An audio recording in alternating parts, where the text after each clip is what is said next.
अगर एक मोटा मोटा देखा जाए तो 85 क्वेश्चन जो हैं आपके ऐसे हैं जिसके लिए पीसीएस प्री क्रैक हो सकता है। मतलब हम एक टारगेट रखते हैं, वैसे कट ऑफ 85 से ज्यादा भी हो सकता है, लेकिन मैं 85 एक बेंच मार्क लेके चल रहा हूं। मैं 85 सवाल आ रहे हैं। अब डायरेक्ट रिपीट जो आए, ठीक है, घटना चक्र से 45 सवाल, यानी कि अगर आप सिर्फ घटना चक्र को पढ़ लो, अगर आप सिर्फ घटना चक्र को रट लो ये कोशिश करके कि ये जो 5-6 किताबें हैं इसमें से अगर कोई सवाल आता है तो वो गलत नहीं होना चाहिए, तो आप देखोगे कि 45 सवाल आपके राइट हो जाएंगे। 45 सवाल राइट हो जाएंगे अगर सिर्फ आप ये पढ़ ले लो। प्रॉब्लम ये है कि घटना चक्र आपने खरीद तो रखी है, बट घटना चक्र आप उस तरीके से नहीं पढ़ रहे हो जिस तरीके से पढ़ना चाहिए। आपने पढ़ा तो है, बट क्या वो याद हुई है? तो मैं यहां कह रहा हूं कि आप अगर दांव खेल रहे हो तो वो दांव ढंग से खेलना चाहिए।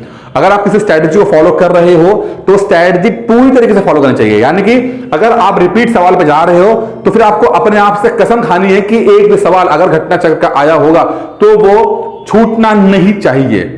मैं इस लेवल पे ले जाने की बात कर रहा हूं, मैं सिर्फ पढ़ने की बात नहीं कर रहा हूं। पढ़ तो आप रहे थे, अब मान लीजिए आपने हल्के तरीके से पढ़ाई की, 45 सवाल आ भी गए, लेकिन आप राइट ही 25 कर पाए तो, या 30 कर पाए तो क्या कर पाएंगे? तो गलत हो जाएगा वो। अब करना क्या है, आपने पढ़ लेना है कि जो ये डायरेक्ट रिपीट सवाल आ रहे हैं वो उसमें से गलत नहीं होना चाहिए। आप ढंग से पढ़ो। आप पढ़ रहे हो, एक आप काम करो, इसका आप टेस्ट दो। मैं कई बार बोल चुका हूं कि जो चीज आप पढ़ रहे हो उसको टेस्टों के माध्यम से याद करो। अपने दिमाग को, ब्रेन को ट्रेन कीजिए। जब तक आप अपने ब्रेन को ट्रेन नहीं करोगे कि ऑप्शंस ए और बी के बीच में वो फर्क समझ पाए, तब तक आप एमसीक्यूज को ठीक से हैंडल नहीं कर पाओगे।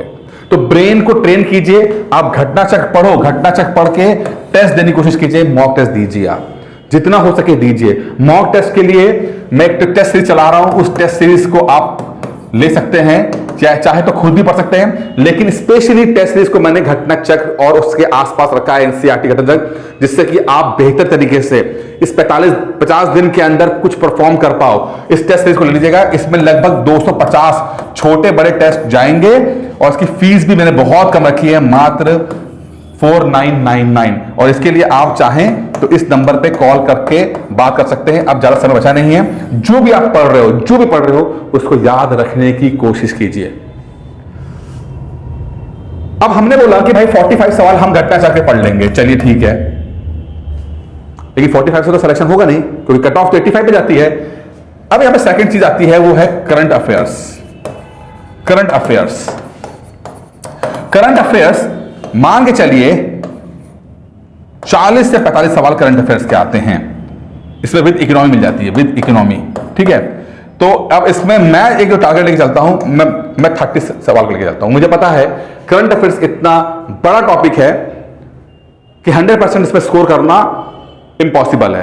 तो मैं एक मैंने डेटा लिया हुआ है जो मेरे अनुभव से ही बताता है कि अगर 45 सवाल आ रहे हैं करंट अफेयर्स और इकोनॉमी को मिलाकर, उसमें से 30 सवाल के आसपास सही करना पॉसिबल है। यानी कि अगर आप 2-3 किताबें ढंग से पढ़ रहे हो तो 30 सवाल के आसपास आप सही कर सकते हो। तो क्या हुआ कि 45 प्लस 30 यानी कि 75 सवाल आपके बन गए। 75 सवाल आपके बन गए, ठीक है। 45 प्लस 30 सवाल यानी कि आप कट ऑफ से बस 10 सवाल रह गए हो। अब 10 सवाल कहां से आएंगे? देखिए, सिंपल सी बात है। अगर आप 45 सवाल घटना चक्र के कर पाने में सक्षम हो तो आपका जो नॉलेज है वो बढ़ चुकी होगी। घटना चक्र is not a bad book, is very very very good book, ठीक है। बहुत अच्छी किताब है, बहुत कंटेंट दिया उसके अंदर, उसके एक्सप्लेनेशन बहुत ज्यादा हैं। अगर आप ठीक से पढ़ पाते हो और अगर आप उस लेवल पर अपने आप को लाद दिया है आपने, जहां पर आप घटना चक्र से कोई भी सवाल पूछा गया हो और आपने उसे कर दिया हो, सही कर पाने में सक्षम हो गए हो, तो मतलब कि आपका स्टैंडर्ड एक लेवल पर आ गया है। तो अगर इस घटना चक्र को छोड़ के भी कुछ नए सवाल भी 10-15 सवाल ऐसे हो जाएं जो थोड़े से इजी टाइप के या उसके आसपास के सवाल हो, आप उन नए सवालों को भी सही कर ले जाओगे। अगर आपने 45 सवालों को सही कर दिया तो ये 15 सवाल भी आप सही कर ले जाओगे, इसमें कोई वाली बात नहीं, क्योंकि आप उस लेवल तक पहुंच जाओगे। तो कितना हो गया 75 प्लस 85 15, लगभग 90 सवाल, यानी कि आप अपना कट ऑफ क्लियर कर दोगे आराम से, सिर्फ घटना चक्र पढ़कर और सिर्फ करंट अफेयर्स पढ़कर। मैं ये फिर कह रहा हूं, this is not a perfect strategy, ये स्ट्रैटेजी परफेक्ट नहीं है।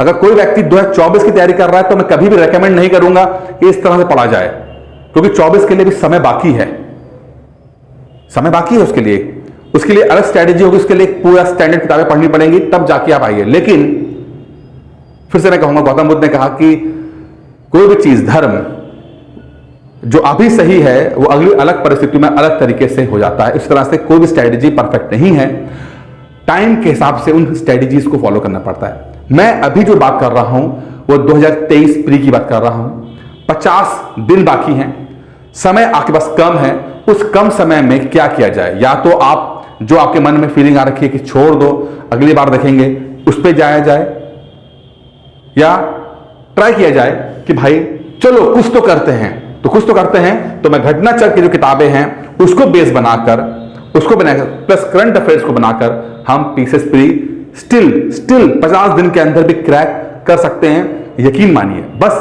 आप उन चीजों को ठीक से कर लीजिए कि जो भी आप स्ट्रैटेजी बना रहे हो वो ठीक समझिए।